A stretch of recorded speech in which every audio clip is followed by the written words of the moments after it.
नमस्कार दोस्तों। बात करने वाले हैं दोस्तों आज राहुल गांधी के ऊपर। राहुल गांधी ने दोस्तों अपनी जान को खतरा बताया है। आपको शायद सुनने में ये एक आम राजनीतिक बात लग सकती है, लेकिन ये क्यों इतनी महत्वपूर्ण है इसको आप समझने की कोशिश करिए। राहुल गांधी ने स्पष्ट बोला है कि जिस तरह का आज राजनीतिक माहौल है और जिस तरह से उनके ऊपर मानहानि के केस किए जा रहे हैं, इससे उन्होंने आशंका जताई है कि उनकी जान को भी खतरा है और इस बात को गंभीर रूप से लिया जाए।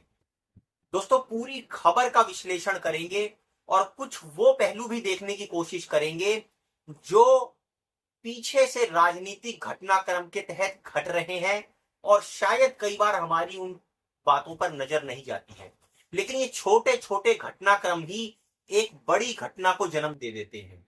तो दोस्तों हमारे वीडियो को लाइक और सब्सक्राइब कर लीजिए और दोस्तों इस वीडियो को जितने से जितने ज्यादा लोगों को हो सके शेयर कीजिए, ये आपसे रिक्वेस्ट है। दोस्तों अब बात करते हैं आखिर मामला ये है क्या। मामला दोस्तों इस तरह का है कि पुणे की जो विशेष एमपी और एमएलए की अदालत है, वहां पर एक मामला चल रहा है जो सावरकर डिफामेशन केस है, जिसमें इस सावरकर डिफामेशन केस में राहुल गांधी के ऊपर आरोप है दोस्तों। और ये आरोप लगाए किसने हैं ये भी आप समझिए। ऐसा बताया जाता है कि इसमें जो एक पार्टी है वो है सात्विकी सावरकर, और ये सात्विकी सावरकर ऐसा बताया जा रहा है, राहुल गांधी ने भी जिक्र किया है और इन्होंने खुद भी माना है कि ये नाथूराम गोडसे के जो है वो पारिवारिक इनके संबंध हैं। मतलब ये उन्हीं से इनका पारिवारिक संबंध है, नाथूराम गोडसे का, जिनको बताया जाता है कि गांधी की गोली मारकर हत्या कर दी गई थी इनके द्वारा।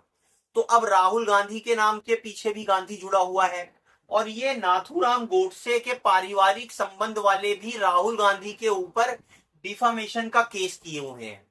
इन सारी आशंकाओं को देखते हुए जो पुणे की कोर्ट में जो है वो राहुल गांधी ने आवेदन किया है और इस आवेदन के अंदर बोला है कि जो मौजूदा राजनीतिक माहौल है और मानहानि के मामले को देखते हुए उनकी जान को खतरा है। दोस्तों आज आप राजनीतिक माहौल को देख लीजिए किस तरह का है। हालांकि आप ये देखिए, जब भी सत्ता का हस्तांतरण होता है तो चाहे सत्ता हो विपक्ष हो, तकरार होती है, लेकिन दोस्तों तकरार से भी बढ़कर जब मामला इस हद तक पहुंच जाए कि किसी भी कीमत पर सत्ता में बने रहने के लिए सरकार आतुर हो, किसी भी कीमत पर अपनी कुर्सी ना छोड़ने के लिए तरह तरह के हथकंडे किए जाएं, तो दोस्तों ऐसे में टकराव बढ़ता है और एक आम राजनीतिक माहौल नहीं होता है। कई बार द्वेषपूर्ण तरीके से कार्रवाइयां की जाती हैं, चाहे वो विपक्ष के ऊपर हो, चाहे वो उन नेताओं सामाजिक कार्यकर्ताओं के ऊपर हो जो लगातार सरकार के ऊपर सवाल उठाते हैं। इस तरह की बातें भी सामने आती हैं।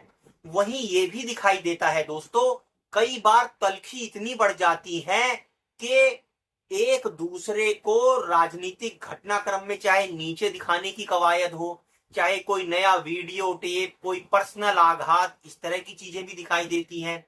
और सिर्फ मौखिक तौर पर ना होकर राजनीतिक षड्यंत्र भी होते हुए हमने इस देश में देखे हैं। किस तरह से महात्मा गांधी के कत्ल से लेकर हमने राजीव गांधी के कत्ल तक की वारदात देखी है। महात्मा गांधी को किस तरह से गोली मारकर उनकी हत्या कर दी। हो सकता है आप उनसे सहमत हो, असहमत हो, बहुत सारी ऐसी बातें हैं जो आपको सही ना लगती हो, लेकिन किसी की गोली मारकर हत्या कर देने को आप जायज नहीं ठहरा सकते। उसी तरह से इंदिरा गांधी का आप देखिए कि इंदिरा गांधी की जो हत्या हुई वो भी एक पूरी अंतरराष्ट्रीय षड्यंत्र का कवायद थी। वो उसमें किस तरह से विदेशी ताकतें इन्वॉल्व थी वो भी हमने देखा कि हमारे देश के सर्वोच्च पद पर बैठे हुए प्रधानमंत्री को इस तरह से मार दिया गया दोस्तों। उसके बाद हमने राजीव गांधी की हत्या भी दोस्तों देखी कि किस तरह से पूरा वही अंतरराष्ट्रीय षड्यंत्र कर एक ऐसे नेता को जो अपने देश को आगे बढ़ाने के लिए, आगे ले जाने के लिए हर तरह से प्रयासरत था, विदेशी ताकतों के आगे जिसने झुकने से मना कर दिया, उनको किस तरह से पूरा षड्यंत्र करके मार दिया जाता है, ये भी हमने देखा। तो अगर ऐसे में राहुल गांधी ये आशंका जताते हैं कि मौजूदा राजनीतिक माहौल खतरनाक है, क्योंकि आप देख लीजिए सरकार के खिलाफ कौन आवाज बुलंद कर रहा है। अपोजिशन में कोई भी ऐसा नेता नहीं है राहुल गांधी के अलावा जिसकी आवाज की गूंज धमक रही हो, जो खुलकर गलत को गलत कह रहा हो, जो खुलकर संवैधानिक संस्थाओं द्वारा की गई धांधली के ऊपर आवाज उठा रहा हो। एक राहुल गांधी है दोस्तों, जो लगातार चुनाव आयोग, ईडी, सीबीआई के ऊपर सवाल लगा रहे हैं।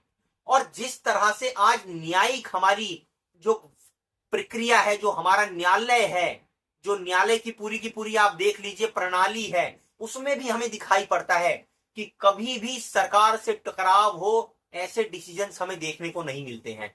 आरोप लगते रहते हैं कि कैसे सरकार लगातार जुडिशरी के अंदर भी अपने लोगों को, आरएसएस के लोगों को भरता जा रहा है, जो सरकार से सवाल पूछने के बजाय उल्टा विपक्ष से सवाल पूछने की परंपरा को जन्म देती हुई गोदी मीडिया को भी हम देख रहे हैं। तो जब सारी संस्थाओं के ऊपर अपना एक छत्र राज कर रखा हो तो जनता कितनी भी नाराज होती रहे, जनता जब तक सड़क पर नहीं उतरेगी तब तक सत्ता छोड़ेंगे नहीं।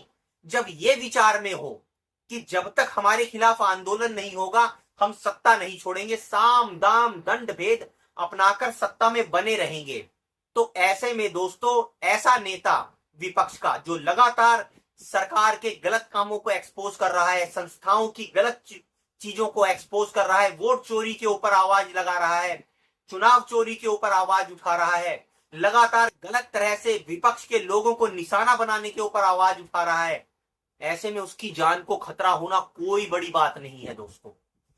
और अगर वो कह रहा है कि उसकी जान को खतरा है तो इसकी गंभीरता को आप समझिए दोस्तों। ये जनता को भी समझना पड़ेगा कि दोनों ही सत्ता पक्ष और विपक्ष जनता के हक के लिए जरूरी हैं, क्योंकि जब सरकार से सत्ता से सवाल पूछना बंद होता है, जब सरकार हर तरह से अपने विरोध की आवाज को दबाने में लग जाती है, तो आप ये समझ लीजिए देश ऊपर नहीं बढ़ता है, उस देश का पतन होता है दोस्तों।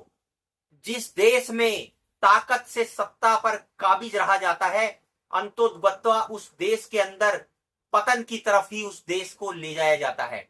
क्योंकि हम सभी जानते हैं दोस्तों कि एकाधिकार, मोनोपली, तानाशाही सिर्फ और सिर्फ विनाश की तरफ ही ले जाती है।